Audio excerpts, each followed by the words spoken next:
nomor 39 dari Prodi Farmasi Angkatan 2023. Saya Sementara Grace Nurtina dengan NIM 23401042 dari Prodi Farmasi Angkatan 2023. Di sini kami akan menjelaskan tentang penyakit hepatitis.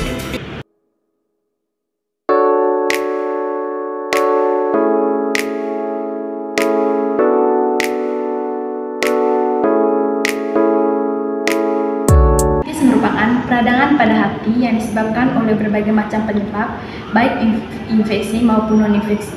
Di antaranya, penyebab infeksi adalah virus, bakteri, atau organisme parasit lain. Selain itu, penyebab tidak menular atau non-infeksi dapat dipengaruhi dengan penggunaan obatan. Alkohol, perubahan metabolisme, penyakit autoimun, dan keturunan. Sebagian besar kasus penyakit hepatitis yang ditemukan dari berbagai wilayah di seluruh dunia disebabkan oleh 5 virus. Yang pertama itu virus hepatitis A, virus hepatitis B, virus hepatitis C, dan virus hepatitis D dan E.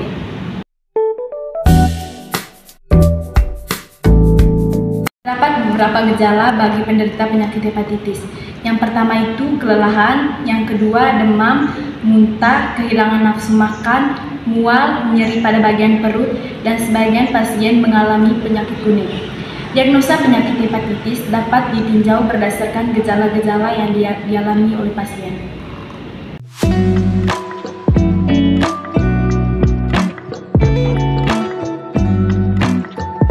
Macam-macam tipe penyakit hepatitis. Yang pertama, hepatitis A atau HIV. Penyebab penyakit hepatitis A adalah virus hepatitis A. Virus ini dapat menyebabkan infeksi sistematik atau asimptomatik pada manusia. Cara utama penyebaran penyakit terjadi secara enterik biasanya melalui rute fekal oral, baik melalui kontak dari orang ke orang, makanan, air, atau benda yang terkontaminasi kotoran dari seseorang yang terinfeksi masa inkubasi virus hepatitis A selama 14 sampai 28 hari. Yang kedua yaitu hepatitis B atau HBV. Virus hepatitis B, virus DNA untai ganda yang termasuk ke dalam famili Hepatnaviridae adalah penyebab terjadinya penyakit hepatitis B. Virus hepatitis B ditularkan secara vertikal dari ibu yang terinfeksi ke neonates. Sumber penularan termasuk transfusi darah yang tidak disaring, pergaulan bebas, penggunaan jarum suntik bekas, dan dialisis ginjal. Masa inkubasi virus hepatitis B akut terjadi dalam jangka waktu 12 minggu. Yang ketiga, penyakit hepatitis C atau HCV. Penyakit hepatitis C disebabkan oleh adanya infeksi virus hepatitis C. Faktor risiko yang paling sering ditemukan sebagai penyebab besar permulaan virus hepatitis C di seluruh dunia adalah penggunaan jarum suntik yang telah berkontaminasi, proses pemindahan darah dan transplantasi organ dari pendonor yang terinfeksi.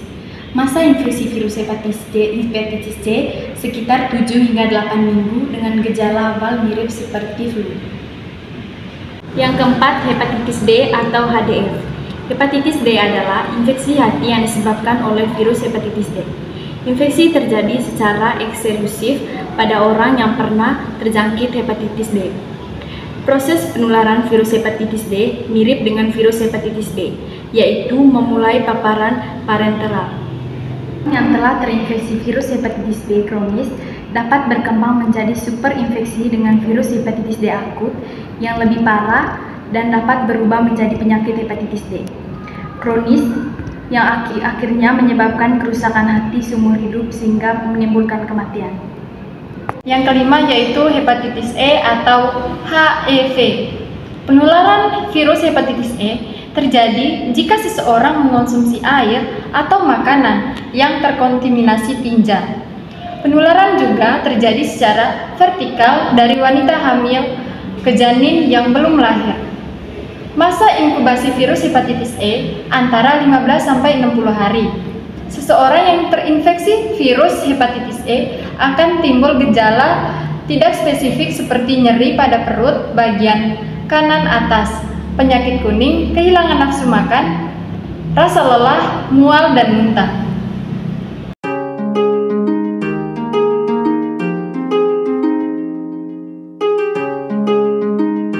Berikut yaitu resiko.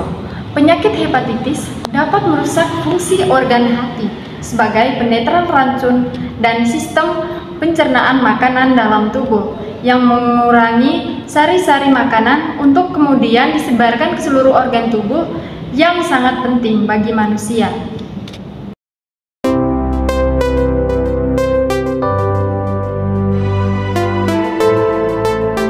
Itu patofisiologi dari penyakit hepatitis. Yang pertama yaitu virus kontaminasi atau sanitasi makan dan minuman yang menghasilkan virus masuk dari tinja lisan. Dari hasil virus masuk dari tinja lisan ini menyebabkan adanya hepatitis A dan hepatitis B. Lalu, pengaruh alkohol, zat, toksin, virus hematologi menghasilkan hepatitis B. Dari hepatitis B munculnya hepatitis B kronis. Dari hepatitis B kronis munculnya hepatitis D. Pengaruh alkohol, zat toksin, dan virus hematologi ini juga bisa menyebabkan kerusakan hepar, misalnya sorosis dan kanker hati. Dari kerusakan hepar ini terjadinya invasi virus hepatitis E dalam tubuh. Dari ketiga gejala ini terjadinya peradangan hepar. 3.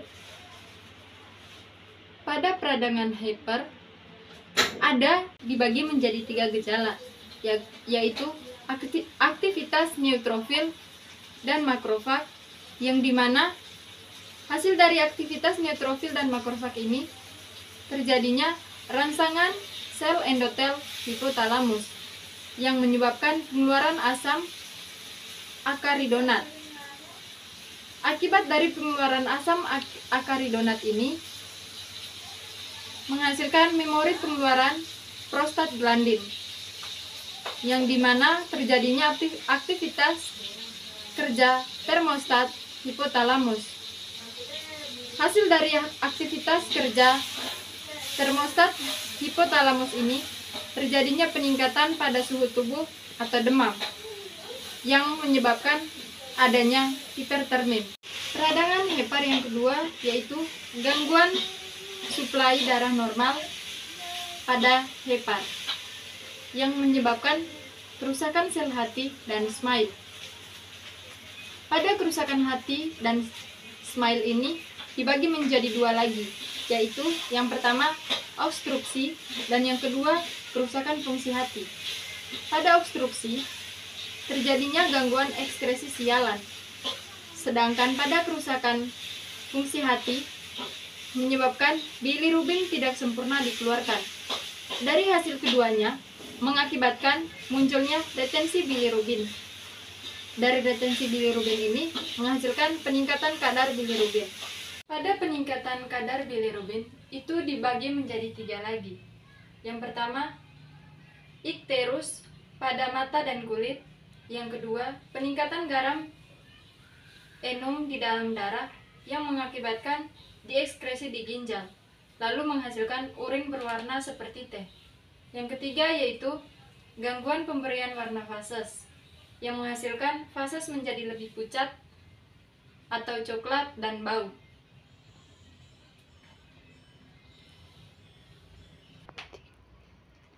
Dari hasil ketiga ini mengakibatkan perubahan status kesehatan yang mengakibatkan munculnya rasa takut dan cemas akan kondisi, sehingga terjadinya ansietas. Lalu peradangan hepar yang ketiga yaitu pembesaran hati atau hepatomegali, yang dimana pembesaran hati ini menyebabkan munculnya organ mendesak intraabdominal.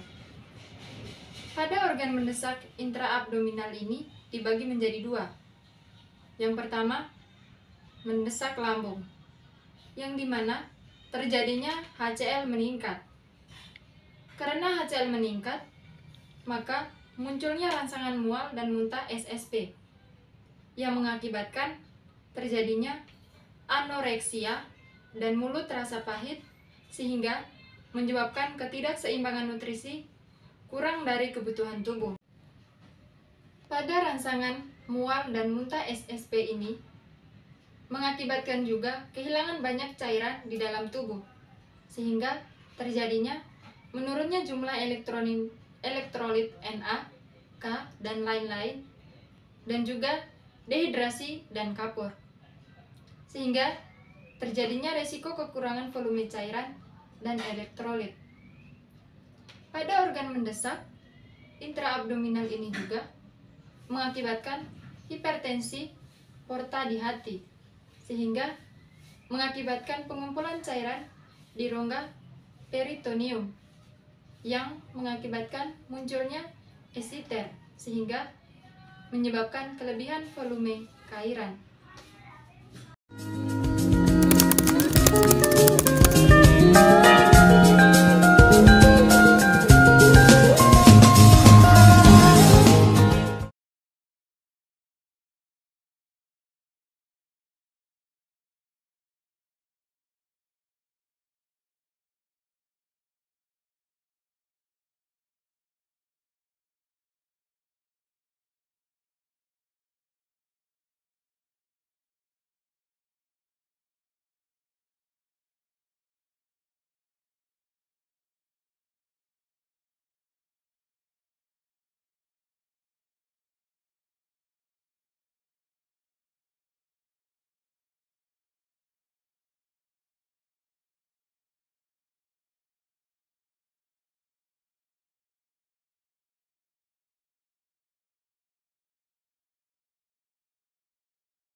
Organ mendesak intraabdominal juga bisa menghasilkan hipertensi porta di hati. Dari hipertensi ini akan terjadi pengumpulan cairan di rongga peritoneum yang akan menghasilkan esites, dan ini akan menghasilkan atau mengakibatkan kelebihan volume cairan.